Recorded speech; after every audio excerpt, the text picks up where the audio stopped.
Bonsoir à tous, c'est Alexandra Brazinville. Ce soir, je vous explique ma première fois. Mes opérations sont terminées, je suis fonctionnelle, je connais tout en théorie, mais rien en pratique. Et puis j'hésite, j'ai pas très envie, je me dis mais pourquoi faire, après tout je suis tranquille. Les chirurgiens s'énervent. Mais Alexandra, on n'a quand même pas fait tout ça pour rien. Quand est-ce que vous allez trouver un copain, un partenaire? Vous verrez, vous allez être très équilibrée et beaucoup plus heureuse. Bon. Mes parents me disent, est-ce que tu veux partir en vacances? Je dis oui. Alors, tu veux toujours aller aux États-Unis? Oui, papa, ça me ferait plaisir. Bon, moi j'aurais aimé aller au Kentucky, au Wyoming, au Nevada, dans un état où il y a cette tradition d'élevage de chevaux.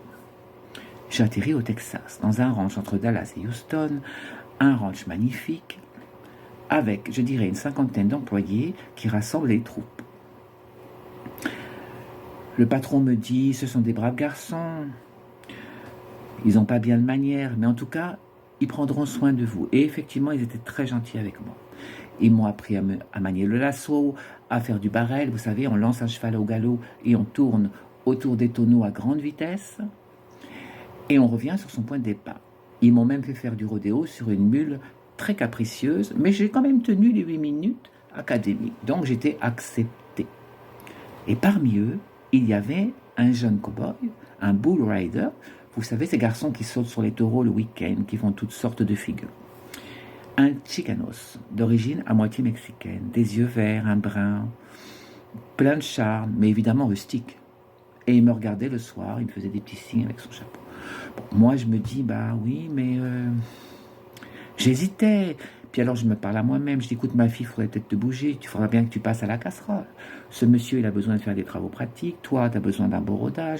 Puis c'est vraiment pas le style de monsieur qui va venir avec une lampe de poche pour regarder qu'est-ce qui se passe par-ci, par-là, qui que quoi. Donc, bon.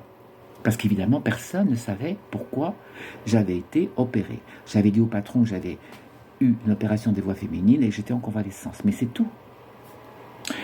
Je faisais 56-60 kilos, j'étais très mince, personne ne faisait attention à moi.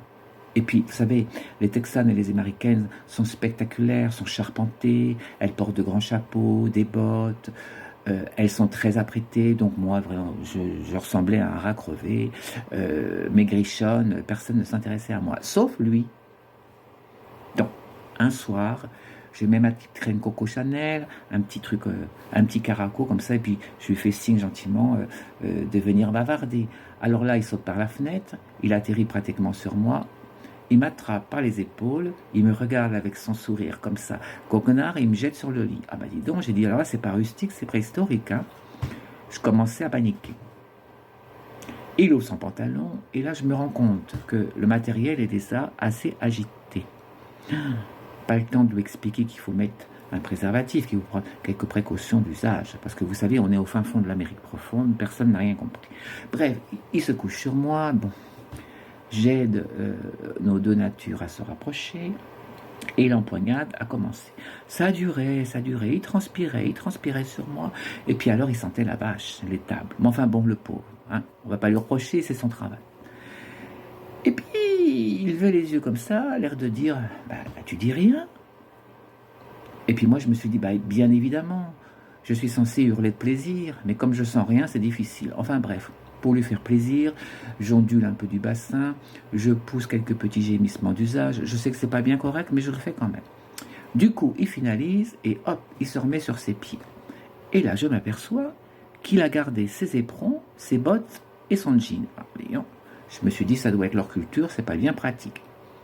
Il attrape sa bouteille de whisky sur la table, il boit une rasade, il se fait une rincette du pénis au whisky et il me tend la bouteille pour que je boive un canon.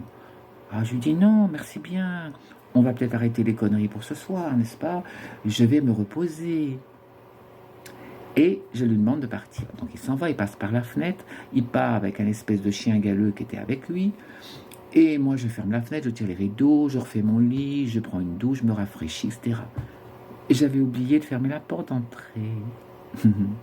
Qui était assis à la table? Lui.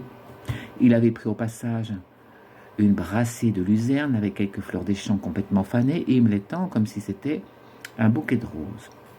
Donc je le remercie bien évidemment. Thank you so much. Oh, it's so nice of you. Puis je me dis quand même, on va peut-être pouvoir parler d'autre chose. Pas du tout. Il m'attrape par les épaules, il me jette sur le lit la deuxième fois. Et puis alors, comme c'était la deuxième fois, il commençait à jouer les propriétaires. Ça m'a pas plu du tout.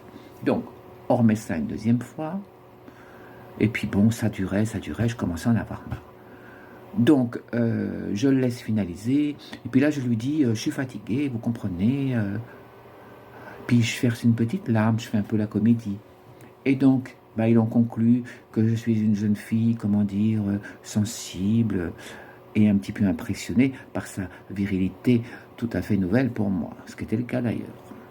Donc, il part, je ferme la porte, je mets la commode devant la porte, je ferme la fenêtre et les rideaux. Hop, je refais mon lit, je me douche, je bois une petite boisson fraîche, et puis je vais regarder état des lieux des parties féminines. Tout va bien, etc.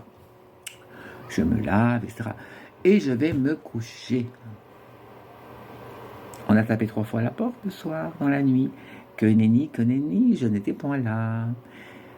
Nous avons fait des travaux pratiques quand même pendant 2 mois. Je vous raconterai la suite lors d'une autre vidéo, car c'est vraiment très rock'n'roll. Je vous embrasse très fort. Alexandra Brazzaville.